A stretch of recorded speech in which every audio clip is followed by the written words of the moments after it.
Hi, welcome back. All right, so this lesson is going to involve how to calculate work. It will also look at calculating input and output work. And then it will also look at calculating efficiency using work. All right, so things that we know about work. Work is a form of energy. That being said, it is a form of energy. It is measured in joules, and it basically means the amount of force going into moving an object. In order for work to be done, there needs to be a force applied, and there needs to be movement of whatever the force was applied to in the same direction as the force. Sounds a little confusing, but if you look at our example, it'll make a little more sense. So our formula that we'll use will be our force times the distance. Force will be measured in newtons, distance will be measured in meters, and that will give us an overall unit of the joule that we'll use to express work. All right, so let's look at the first one. Amy uses 20 newtons of force to push a lawnmower 10 meters. Okay, we've got two values there. Here's our force. Here's our distance. Calculate the amount of work that she does. All right, so we will plug them in to a little force distance formula here. 20 newtons times 10 meters gives us in total 200 joules. So it is equal to a newton times a meter. Joules is named after James Joule. All right, here's another example. A young boy applied a force of 2,550 newtons onto his Saint Bernard dog who was sitting by on the boy's tennis shoes. So he applied a lot of force. He was unable to move the dog. So we've got a force here. If he was unable to move the dog, that would mean that distance is equal to 0 meters. How much work did he do trying to push the dog? So, like I said at the start, if there's no movement, we don't consider any work to be done, even if a lot of force has been applied. Our answer would be 0. But mathematically, we can show that too. So, force times distance, if you've got 2,550 newtons, and you multiply that by a distance of 0 meters, even mathematically it comes out to 0 joules. So there's no work being done. It's really important that there is a distance. So once you get the knack of calculating work, we can take a more complicated question that has a few more values there, and we can calculate the work done by the person and apart from the amount of work done by the machine. Okay, so if we are going to calculate work by the person, it is basically going to be the exact same calculation as the work done by the machine. The only thing that we're going to change is when we're doing input work, we're only going to use input values.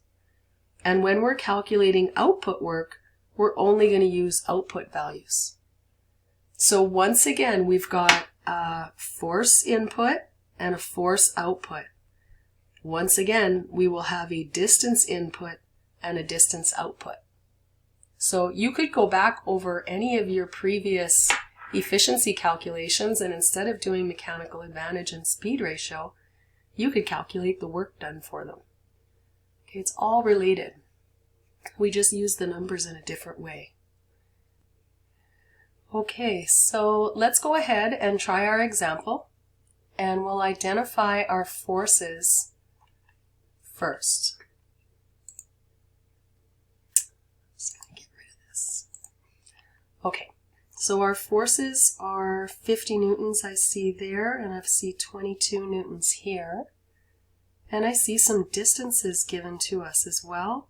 I see a 2 meter distance and a 5 meter distance. So let's read through and see which one is input and which one is output, and we'll label them.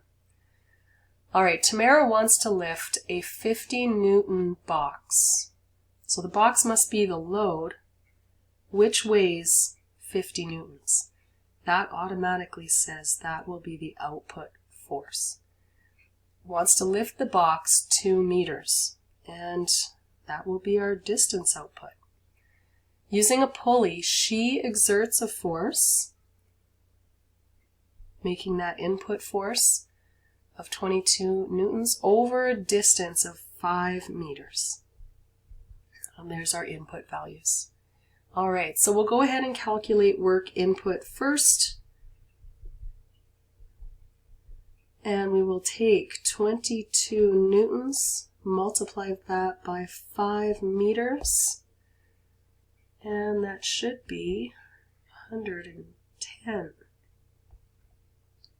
Right on. Joules. All right, so now we'll calculate the work done by the machine, and that is our output values used.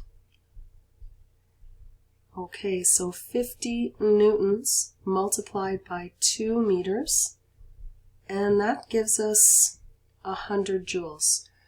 So the person is doing 110 joules of energy, exerting, and the machine is exerting 100 joules of energy.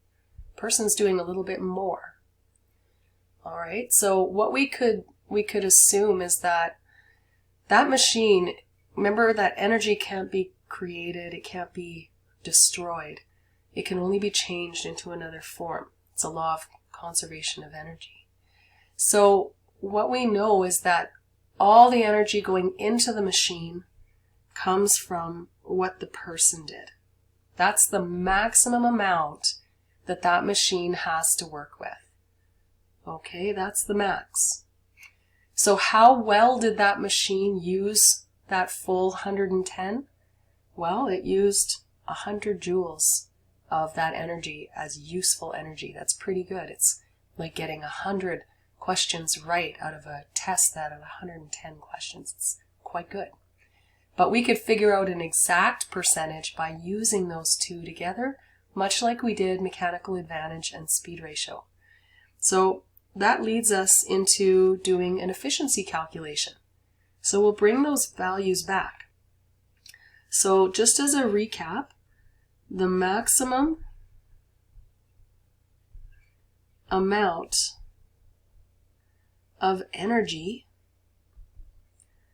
that a machine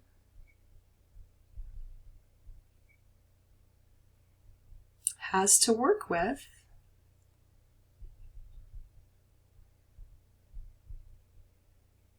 comes from the input energy. So how much went in? So that means that when we do an efficiency calculation, our biggest value, the number that it's out of, will be on the bottom. That'll be our input work.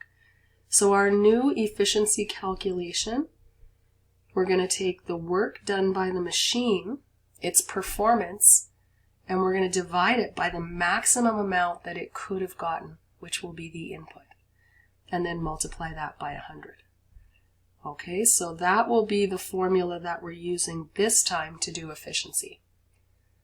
All right, so if we take our efficiencies from above, we can plug those in, our work out and our work in.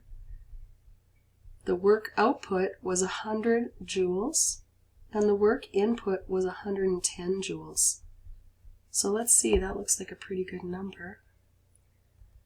100 divided by 110 times 100. Wow. So that came out to 91, or 90.9%.